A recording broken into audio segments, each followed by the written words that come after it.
A girl accidentally found a $10 million handbag on a seat in the underground. She picked up the bag when no one was looking and quickly walked out of the underground. She opened it and found nothing inside but an ID card. The next day she found the owner of the bag and returned it to her according to the address on the ID card. The owner didn't even say thank you. What was even stranger was that she didn't seem to care about the bag. The owner then invited the girl in for a coffee. The girl thought it was strange but agreed to her invitation. Little did the girl know that she was already in her trap. The owner's name was Jenny. She told the girl that her husband had died. Her daughter was in Paris, and she was the only one left in the house. She was very lonely living alone in such a large villa. The girl expressed her sympathy. She was lonely because her mother had died and she was alone in a strange city. The more they talked, the more they got to know each other. The next few days the girl and Jenny spent every day together and they talked about everything. The girl sees her mother in Jenny. She treats Jenny like a mother, but this is all an illusion in front of Jenny. That night Jenny starts to research all the information about the girl and prepares her sick plan. The next day the girl's best friend kindly advised her not to trust strangers, but the girl refused to listen and insisted on meeting Jenny.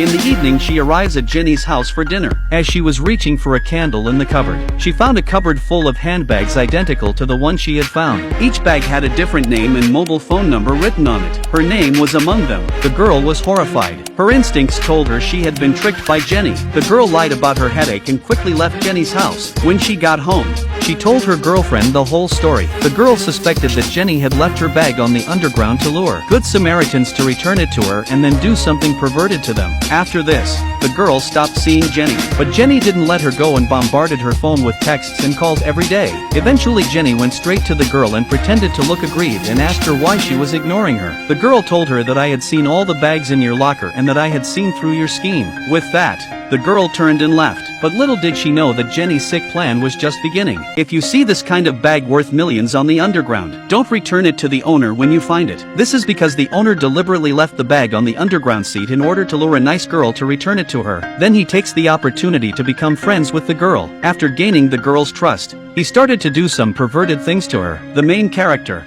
Lena, is lucky enough to discover Jenny's plot in time. She warns Jenny to stop pestering her, but Jenny says she doesn't mean any harm. She just wants to make friends with someone. Lena shouts at her to get lost and leaves, but the devious Jenny doesn't want to leave Lena alone. First she sends Lena flowers and apologizes. When that didn't work, she stood outside the restaurant where Lena worked and spied on her. Lena is terrified and calls the police, but the police say there's nothing they can do because it's a public place and she's not physically threatening you. The police had no choice but to leave. When Lena got home from work, Jenny suddenly appeared behind her. She said she was lonely and wanted to talk to someone. Lena couldn't take it any longer and she called Jenny a pervert. To her surprise, Jenny walked up and spat gum in Lena's hair and then turned around and left. To find out what Jenny was really up to, Lena ventured to her house. After Jenny leaves, Lena finds a letter she wrote to her daughter in the trash. Lena called her daughter at the number on the letter, but the phone was never answered. The next day a woman finds Lena. She is Jenny's daughter's psychiatrist. Lena learns from her that Jenny's daughter committed suicide 4 years ago. The reason was that Jenny would put her in a box every day and torture her.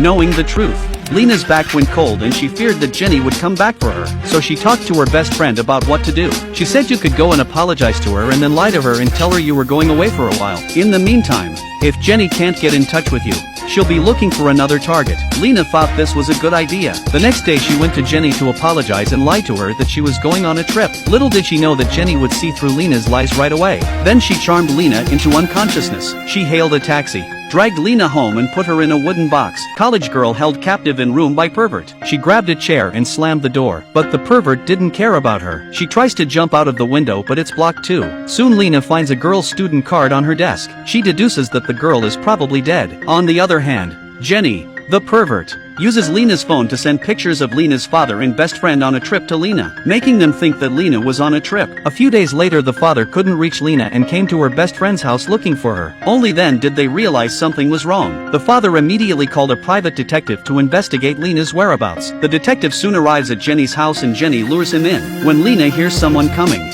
she starts calling for help to get the detective's attention. At this point the detective seems to hear Lena's cries for help. Just as he was about to move away from the piano to check, Jenny quickly ran on tiptoe to the detective and stabbed him unconscious. Then Jenny grabbed the gun in her hand and shot the detective without saying a word. And then she danced happily. Lena was desperate. Jenny went back to the train and started looking for her next target. The same way she dropped her bag on the seat. Soon another girl picked up the handbag. She, like Lena, found the bag at Jenny's house and returned it to her as soon as possible. Jenny also talked about her dead husband and her daughter who was studying in Paris. When Lena heard someone coming, she started to struggle again. At that moment Jenny felt something wrong with her body. The girl takes off her hood and turns out to be Lena's best friend who has just drugged Jenny's coffee. In a few moments Jenny collapsed on the floor. When Lena heard the voice of her best friend, she started to struggle again. Luckily, her best friend found Lena in the room behind the piano. Looking for the sound, Lena was finally saved. The two of them then put Jenny in a wooden box and wait for the police to arrive.